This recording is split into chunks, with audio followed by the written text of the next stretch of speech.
If your desire is to become spiritually stronger, emotionally healthier, and relationally smarter, you're at the right place. Speaker and writer Stephanie Smith inspires and equips you to achieve these 3 key aims.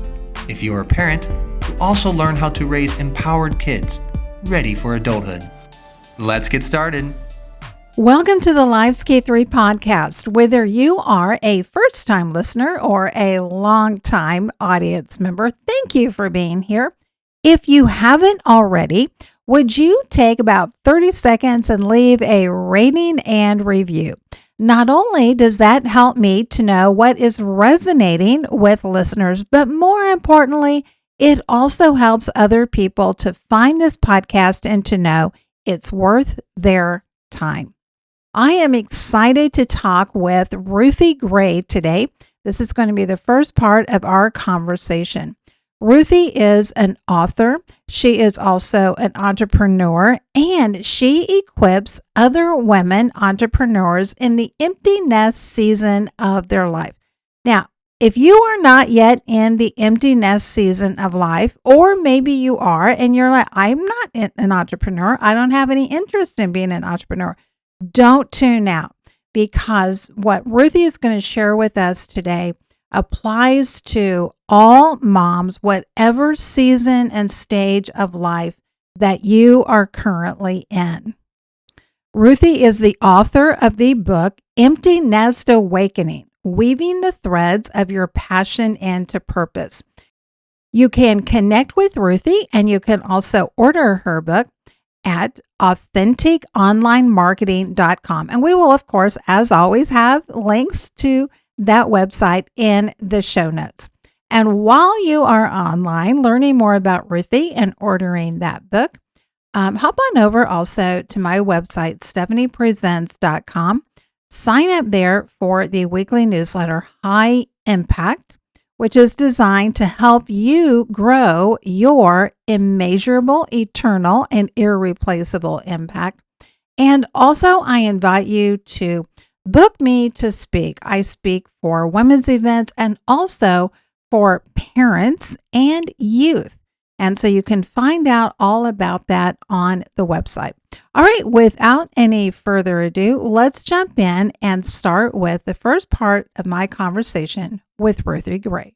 If you are overwhelmed right now with diapers and dishes and wondering if you are ever going to see the light of day again, where you're not dealing with spit or dirty diapers or all that kind of thing, I want you to not just think, oh, well, this episode doesn't apply to me.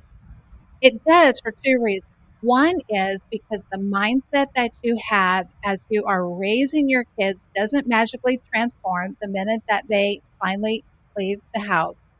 You will carry that with you, for better or worse, into your empty nest years. And secondly, Ruthie has a lot to say, and in her book, and also I know in this episode, that you can begin to not just think about, but you can even begin to apply in your own life. Now, all of that might not be applicable to you, but mindset. I really want to emphasize the importance of preparation and the mindset that we cultivate. So, Ruthie, thank you so much. Welcome to the podcast today. Delighted to have you. Thanks for having me. And I love to talk about this topic. So let's go. Well, you've got a great book there. So you are an online marketing coach. First of all, I have to say, as an empty nester, you are the parent of 4 grown kids, and so 3 girls and a son. So you have walked this journey, and so you're writing from experience. So tell us, so you're an online marketing coach, and tell us a little bit about what that looks like. But what inspired you to write a book for empty nesters? Well, that is who I attract. I largely teach how to get your message out. I work with a lot of Christian creatives, women entrepreneurs, who are trying to build a platform on social media, a lot of them on Instagram, also build an email list and just build a community surrounding their topic. And so when I started doing this, I realized that's who I was attracting, were the people like me, the women who didn't understand that, not that they didn't understand, but Instagram is a whole beast in and of itself.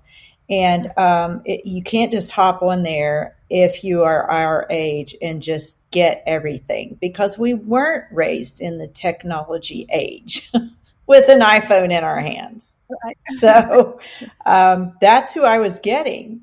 And it was interesting because I started out as a mom mentor, which I had been for years in real life.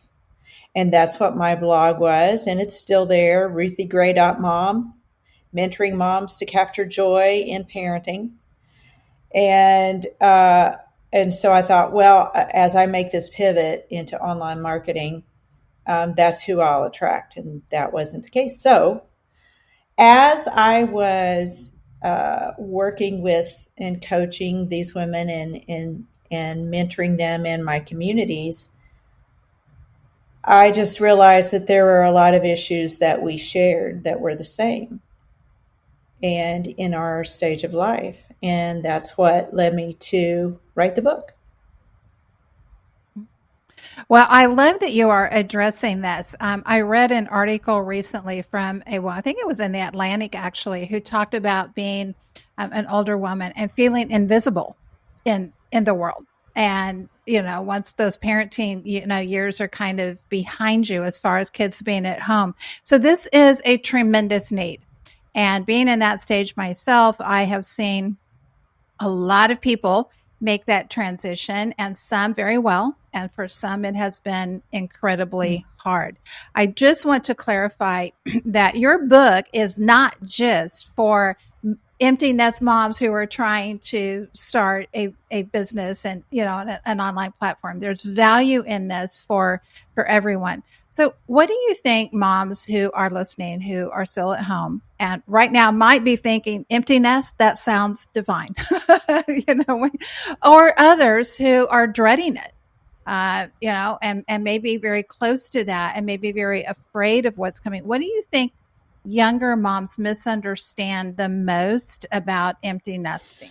It's funny, I was just recording a new podcast episode on my podcast about that very thing. When I was younger, I just thought that you got to do whatever you wanted.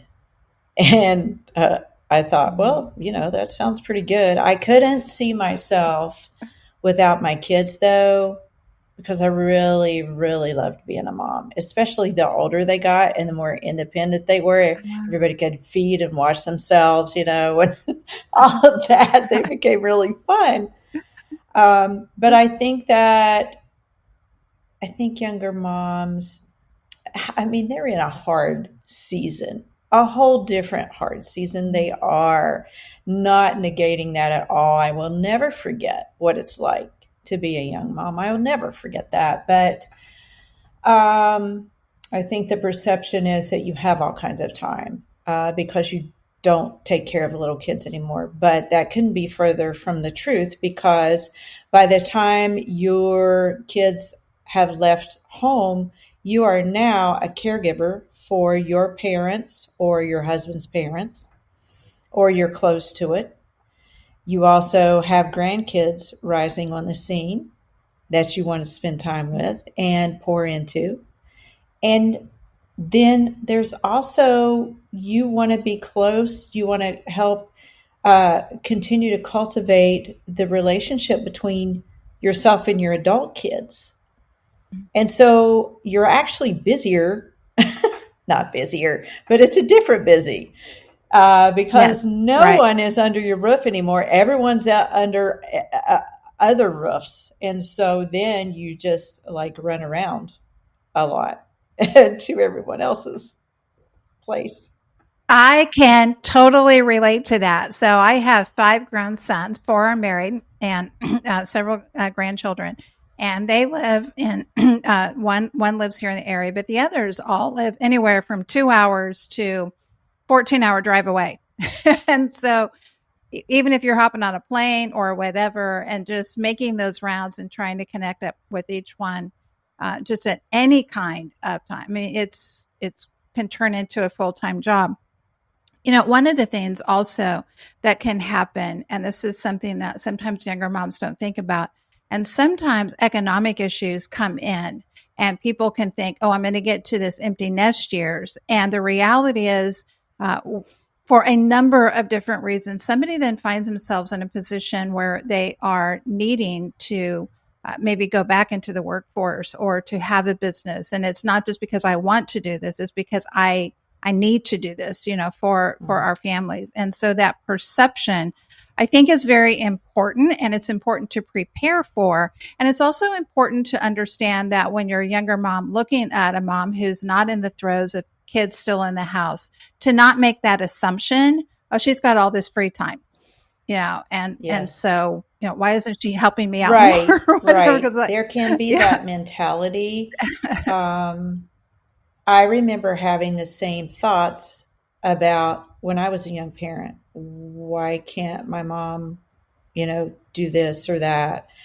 But now that I'm there, I realize why I can't be there always, and it's also a mental health kind of protection thing because we are multi-generational caregivers.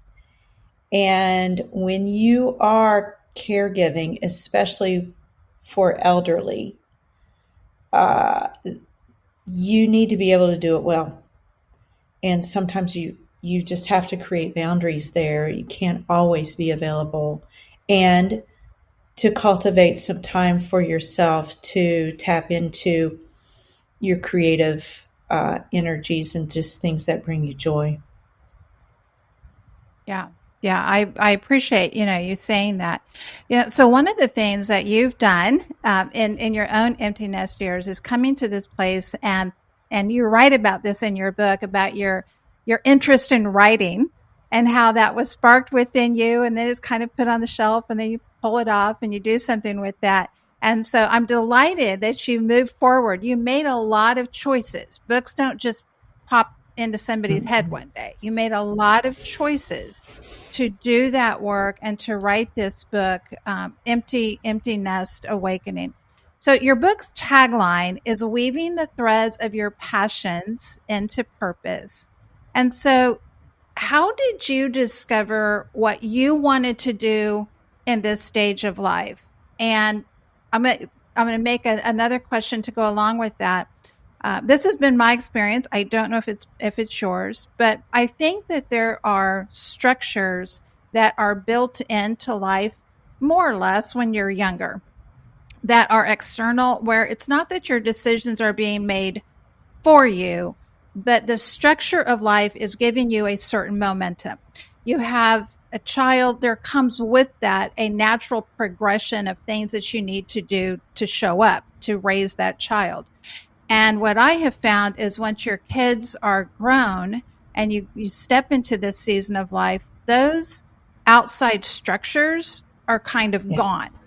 And it becomes much more about your internal motivation that you have to find and propels you, because you don't have as much external things just automatically kind of propelling you forward. So how did you navigate that and not just feeling like, oh, I don't know what I'm going to do and doing nothing, or just getting lost in your kids and your grandkids in an unhealthy way, or being consumed by taking care of an elderly parent. But you had those boundaries and you pursued your passions during this life stage as well. Well, you described that very well. Because it's like you are in the mode. You've done this same thing for 20 to 30 years while you've been raising your kids. You had a rhythm, and all of a sudden the rhythm has been thrown off kilter. For me, it completely threw me on my head. And I did not expect that at all, because I was cheering my kids on at every new level of independence. I was excited for them to go to college, and I had the best time in college, and I knew they would too. And I always loved seeing their unique skills develop and see what I was going to do with it next. And so it wasn't that I was unhappy for me that they were leaving. I was excited for them, but then I was lost, like just completely lost. And that's when I realized I started mourning for what was. The era was over. I had worked myself out of a job. I Yeah. succeeded Yeah. at my biggest life goal, and that was it. Like, that was my life goal. And so I didn't know what to do. I found myself, I was always busy. I was always one of these people that was a multitasker. Like, if we were watching TV, then I was like doing needlepoint or crossword, or I was doing something. And I found myself just sitting and staring at the TV and watching football with my husband. I was like, who am I? What is this? What is life? I would stare out windows and just ponder the meaning of life and think, what am I doing? I was lost. And the thing that helped me, and I really encourage moms to do this, if you're there, or if you're have experienced a hiccup, no matter your life stage, you don't know what to do next. I started journaling. And that tactile exercise of writing it out, because sometimes you don't know what's in your mind until you see it on paper. And sometimes you figure it out if you keep on writing. And it seems counterintuitive. It seems like I don't have time for this because I don't know what to do, but you actually don't have time not to. Or even if you are more of a digital note taker, you could do it that way too. But there's just something about that physical act of writing, and that's how I figured it out. I love that you share that, because I don't know all the details of the brain science, but I do know that the way that our brain processes thoughts and makes connections is different when we engage in that physical act of writing than if we're just thinking about it in our own head. It's like once it's in our head, it just keeps going round and round on a loop. But somehow when we take that and we put it in writing, then it's like our brain's able to go, oh, okay. Now you've given me some structure here that I can work with and make some connections with. So you have in your book, you have exercises that people can walk through to be able to lead them, not just say, well, just go start journaling, but you give them some specific steps of how they can begin that process in the book. And I love that you put that. One of the things that you wrote about, and you have one of these as your mantras in your podcast, and you also have this in your book, is that community grows opportunity. And so how do you think this applies to empty nesters? Just how have you found that? We weren't meant to be an island. Like me staring out the window, that wasn't doing anyone any good, although it was processing grief. And I do think there's a space for that. But as I climbed out of the pit, I realized that I needed others. And as I started building my websites and tapping into my new life and my passion, which was writing, and I knew that, I needed to journal to trigger that thought. I realized that I needed help because I didn't know how to do it. And the Lord led me to online communities, more than in person at that. I'm a digital marketer, so that's kind of how it happens. And I realized that we're better together. It's an iron sharpening iron thing. And especially in this second half of my career where I am mentoring women, they've caught the vision too. Like I just recently had a retreat here in Florida before all the hurricanes hit.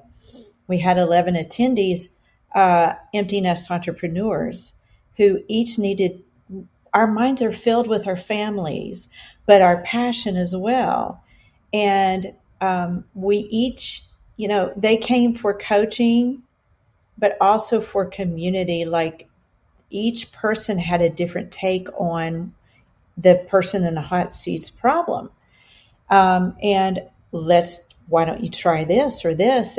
We're all coming from different backgrounds and we all have different skills.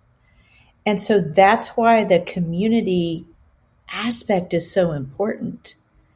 You may think you may not want to be doing online anything, but if you're trying to find your passion or tap into an old one, kind of list some of the things that you would be interested in or you used to be interested in, and then pursue that. Find a community that does that. Maybe it's biking, or maybe it's training for a marathon.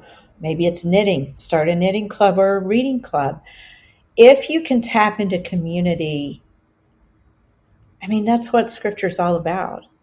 Is God loves his people, and he wants his people to love each other too and to help each other.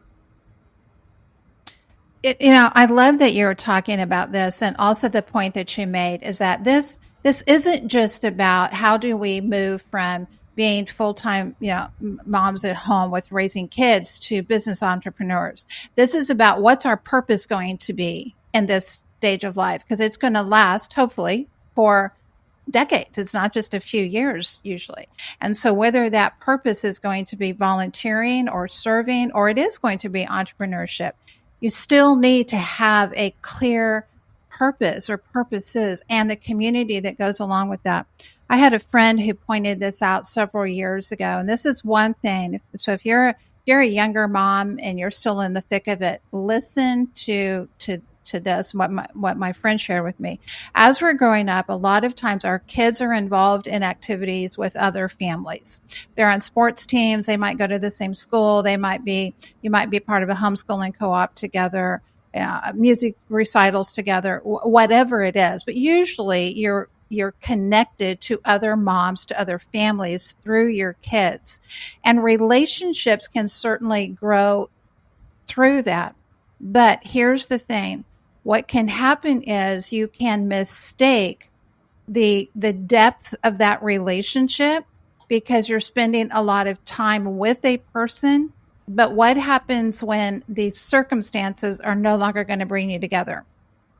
And I've seen a lot of moms who all of a sudden, when the circumstances, the activities aren't going to just bring you together, there really wasn't enough of a depth of a relationship that was cultivated beyond that shared interest from your kids to maintain that and that doesn't mean they all fall apart and they all, hate you. They can still be, but they become more acquaintances. And so it's incredibly important to be intentional to cultivate relationships that aren't just connected via your kids. We're going to pause here and we will wrap this up with the rest of my conversation with Ruthie next week. There were a couple of things that Ruthie said that really spoke to me. One of those was sometimes you don't know what's in your mind until you see it on paper. And oh, how I have found that to be true. And whether you are someone who prefers digital and you'd rather type things out, or you want to have a pen or paper or, I don't know, markers, colored pencils, crayons, whatever works for you. There's something about that process of getting our ideas out onto where we can see them through our eyes and they're not just rumbling around in our heads, that really does have a way of revealing to us things that we just don't understand, we don't grasp, we don't recognize until it's on paper or until it's on our screen. And I encourage you, wherever you are in whatever season of life, whether there is a struggle in a situation that you're dealing with, or maybe you have a dream, you have some ideas, you have some goals, you have some visions, get it on to paper, get it onto the screen, because in that process, there's going to be some clarity that comes to you that just won't come otherwise. Something else that Ruthie shared with us today was the statement, community grows opportunity. And that is also true. It has been said that we live in a very connected world, and yet at the same time, a very lonely one. And it seems like intuitively that we would think that the more connected we are, the less lonely we are. But it's turning out to be just the opposite.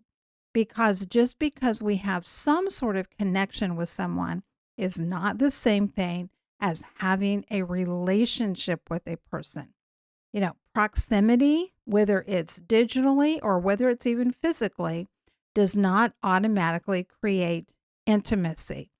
And Ruthie has spoken to us about the importance of being intentional to develop relationships in our lives and connections that are built on and create real community. And as I said earlier in the opening of today's podcast, Ruthie also has retreats that she offers. And with her book, I encourage you to get that as well, because all of us have passions that we want to do something with, that we are called to use and to have a purpose for those. And Ruthie is really good at being able to help women, especially those who are in those empty nest season of life, to do something powerful with those. All right, my friend, join us next week as we continue with this conversation. You're going to have more encouragement, more inspiration. And again, if you haven't already, hop on over to the website, stephaniepresents.com. Sign up there for the weekly newsletter, High Impact, because I want to see you truly grow and fulfill your immeasurable, eternal, and irreplaceable impact. I'll see you next week. Thank you for listening. Visit the website, stephaniepresents.com, and sign up for High Impact to join the mission of building spiritually strong, emotionally healthy, and relationally smart women and families. You can also book Stephanie to speak at your event and check out additional resources. Together, we can invite and equip generations to engage fully in God's grand story.